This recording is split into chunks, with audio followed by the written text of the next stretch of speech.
Is this really Ferrari's first electric car, and why doesn't it look like a true Ferrari? What have they changed? Is the Luce the biggest Ferrari ever built? Did Ferrari make it longer than an Audi Q8 and wider than some London width limits? How are owners supposed to drive it around Knightsbridge? And is that only the beginning of the story? Do many Ferrari buyers really care more about looks than performance? Do they just want a car that stands out on social media? But does this one miss the mark completely? Does the front look like something from a futuristic cyberpunk game, while the side feels more like a redesigned Jaguar I-Pace than a Ferrari?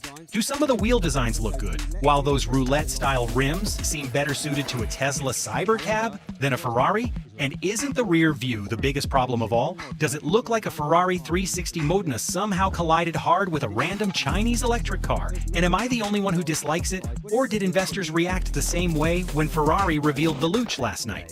Did Ferrari's stock fall by more than 7% in a single day, wiping out around £3 billion from its market value? So how did Ferrari end up making such a controversial mistake? But did Ferrari really make a huge mistake, or is there more to the story? Wasn't this car actually shaped by former Apple designers Jony Ive and Mark Newson, rather than Ferrari's own design team? And doesn't that explain why it looks a bit like a first-generation iPhone from 2007? And even though it's fully electric, doesn't the quad-motor setup deliver 1,050 horsepower, making it incredibly fast? Can you activate launch control with a switch on the roof? And does Ferrari claim it can sprint from 0 to 60 miles per hour in just 2.5 seconds? So is that performance now similar to many modern Chinese electric cars? And if you keep your foot down, can it reach a top speed of 193 miles per hour, making it even faster than the Porsche Taycan Turbo GT? Isn't that an impressive figure? And doesn't the interior stand out for all the right reasons? Is the elegant steering wheel one of the most attractive features inside the cabin? And with its clean layout and modern physical buttons, hasn't Ferrari found the perfect balance between classic feel and modern design? Do the screens look a bit like oversized smartwatches, and doesn't the dashboard air vent seem slightly unfinished? But compared with the busy and complicated interiors found in many high-performance cars, doesn't this cabin feel surprisingly fresh and simple? And if you glance over your shoulder, will you notice something completely new for a Ferrari? Isn't the Luce the first Ferrari to feature a rear bench seat? And unlike the Purosangue, which seats only 4 people, can this new EV carry up to 5 passengers? But will people actually enjoy riding in it? After all, shouldn't a truly fun car make you smile at 30 miles per hour just as much as it does at 130 miles per hour? Shouldn't a great car make you smile through its sound, vibrations, acceleration, and overall excitement? And while electric cars are incredibly fast, don't they often miss that sense of drama? And does the right paddle adjust how much torque you get from all 4 electric motors, giving an extra boost every time you accelerate, with a combined 990 Newton meters of torque? Doesn't that sound seriously impressive? But isn't this idea somewhat similar to what Hyundai introduced with the Ioniq 5N? And aren't AMG and other performance brands exploring the same concept in their latest models? The difference is that while many rivals rely on artificial engine sounds and simulated gear shifts, has Ferrari chosen a completely different approach? Is Ferrari using the natural whirs and hums of its 4 electric motors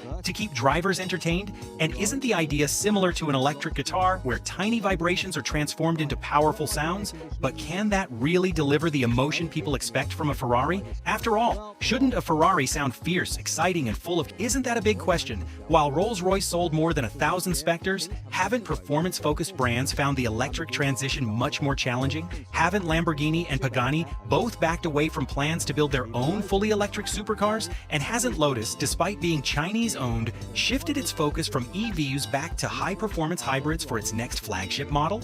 At first, didn't it seem possible that Ferrari could encourage customers to buy several Luce models to secure a place on the waiting list for future exclusive hypercars like the F80 or SP4?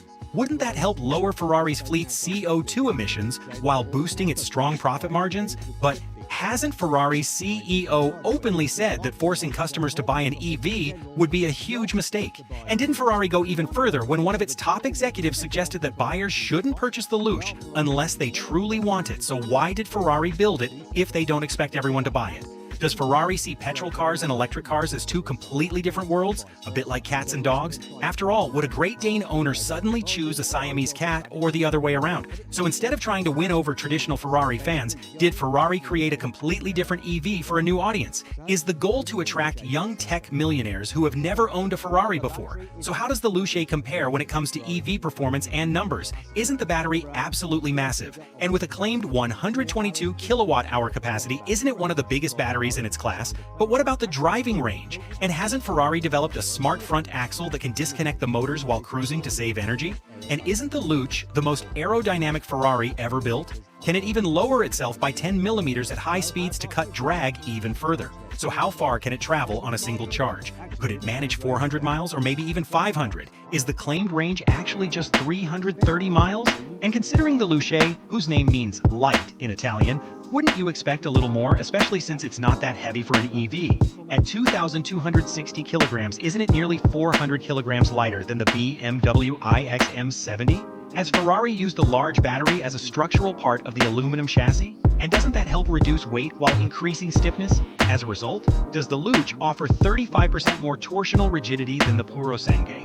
And considering how solid that car already feels, isn't that seriously impressive? Does it also use a version of Ferrari's rear-wheel steering system? And hasn't it received an advanced version of the F80's active suspension, replacing traditional anti-roll bars? So shouldn't it handle better than most 2.2-ton electric cars? But haven't we overlooked the one thing that could decide this car's success or failure? And isn't that its price? So how much does it actually cost?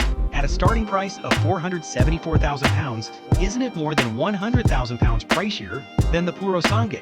And doesn't it even cost more than the electric Rolls-Royce Spectre? So will this become a bold new chapter for Ferrari, or just a forgotten moment in its history? I'd love to find out for myself, but after this video, is there any chance Ferrari will let me drive one? Unless, of course, an owner lends us one for a drag race, and knowing Ferrari owners, might that actually happen? Subscribe for more videos.